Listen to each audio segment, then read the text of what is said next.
Hello प्यारे बच्चों, कैसे आप सभी लोग आए हो? बहुत अच्छे होंगे।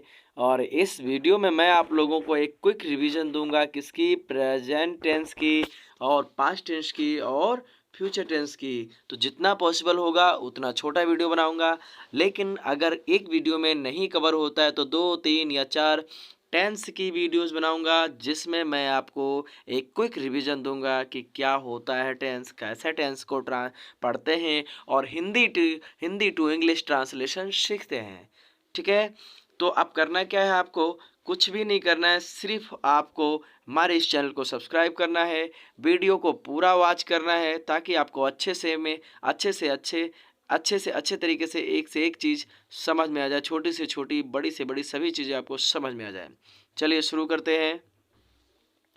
पहले मैं आपको बता देता हूँ कि टेंस बेसिकली होता क्या है। टेंस अकॉर्डिंग टाइम चलता है, according to time. Basically time को हम कैसे एक्सप्लेन करते हैं, कोई भी हम वर्क करते हैं तो किसी ना किसी समय में करते हैं।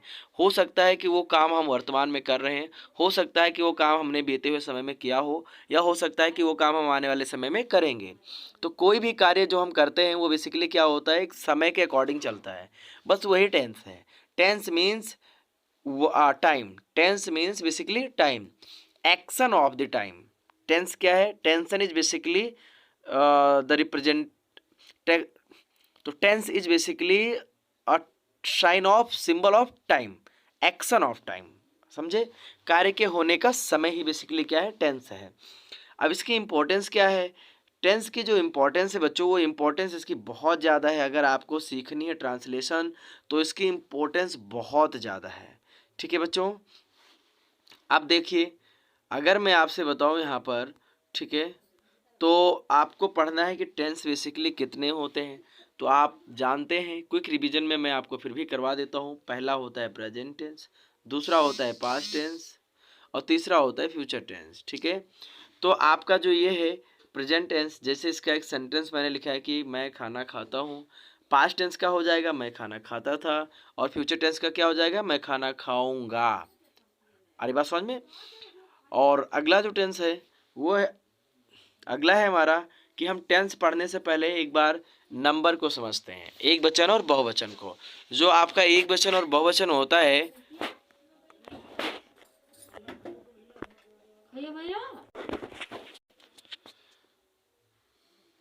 तो आपके जो इम्पोर्टेंट टॉपिक में से एक इम्पोर्टेंट टॉपिक है वो है नंबर। नंबर मतलब होता है, अगर आपको समझना है कि सब्जेक्ट क्या है, ठीक है, वर्ब क्या है, ऑब्जेक्ट क्या है, कैसे हम सब्जेक्ट के साथ में एक वचन वर्ब या एक वचन क्रिया का प्रयोग करते हैं, ठीक है, तो उन सभी चीज़ों को समझने के लिए पहले आपको नंबर को समझना है। नंबर का हिंदी होता है वचन। अब नंबर का हिंदी वचन यानी कि कोई भी व्यक्ति या कोई भी वस्तु की संख्या कितनी है। यहाँ पर आप देख सकते हैं सिंगुलर नंबर मैंने लिख रखा है। सिंगुलर नंबर का मतलब होता है एक वचन।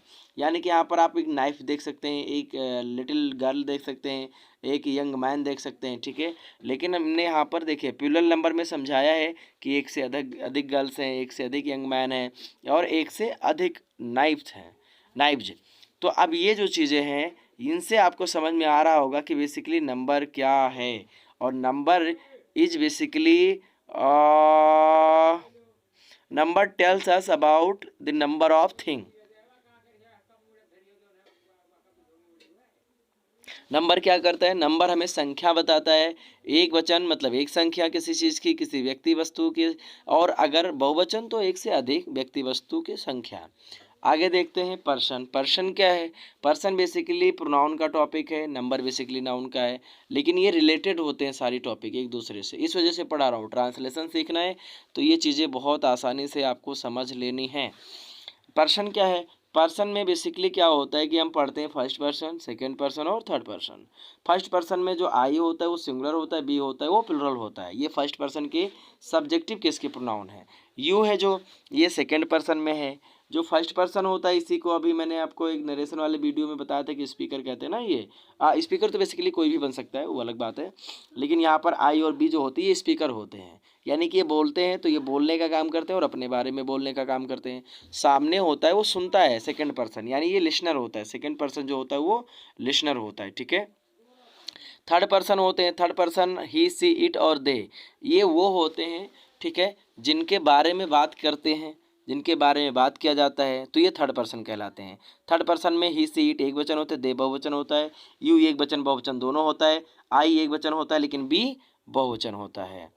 बात करते हैं जैसे I am your English teacher, ये इसने कहा, और यहाँ पर हुआ क्या कि ये बोलने वाला है। ठीक है, आई यहाँ पर क्या है, बोलने वाला है।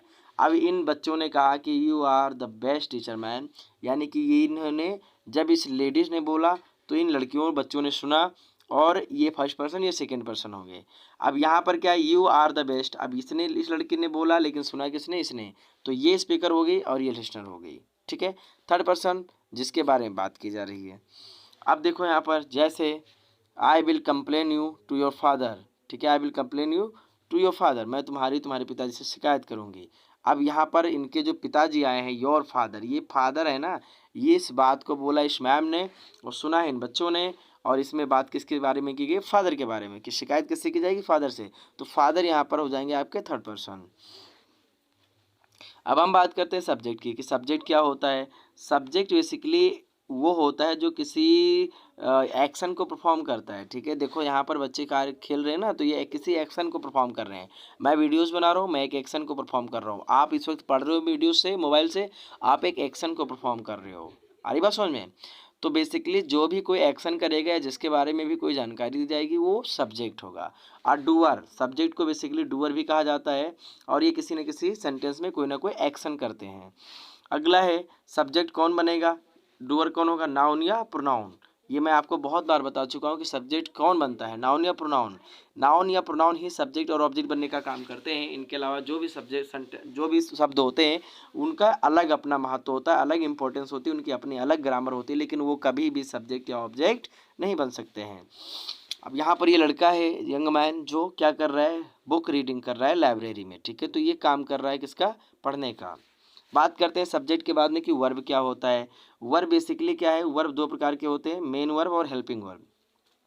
मेन वर्ब वो होते हैं जिनके हिंदी के अर्थ के अंत में ना आता है, जैसे कुक हो गया, कुक मीन्स पकाना, रीड मीन्स पढ़ना, ईट मीन्स खाना, और सेंड मीन्स भेजना, रिसीव मीन्स प्राप्त करना, है ना। तो ये जो, और मेक मीन्स बनाना, टीच मीन्स पढ़ाना, तो ये जो जिनके अंत में ना आ रहा है वो सब क्या हो जाएंगे, मेन वर्ब।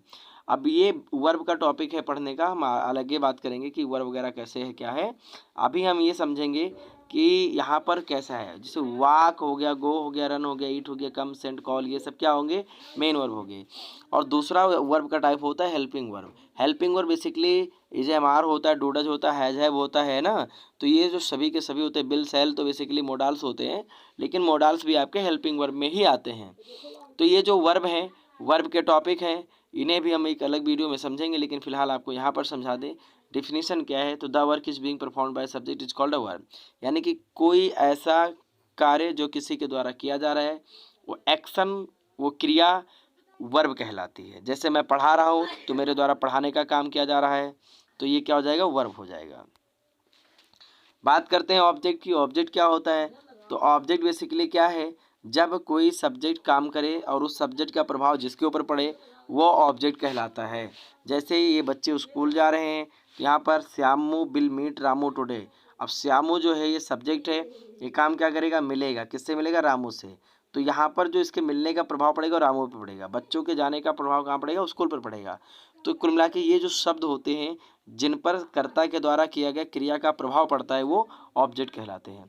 तो मैं माफ़ी चाहूँगा, ज़्यादा लंबी वीडियोस आप लोगों को बनाकर नहीं दे सकता, छोटी छोटी वीडियोस बनाऊँगा, पूरा देखिए, अच्छे से पढ़िए। कोई दिक्कत हो तो बताइए, धीरे धीरे सभी यूट्यूब पर, मेरे यूट्यूब पर सभी प्रकार के वीडियोज़ आपको उपलब्ध हो जाएंगे, बेसिक टू एडवांस, एकदम झक्कास वाली वीडियो पूरा देखिए। धन्यवाद।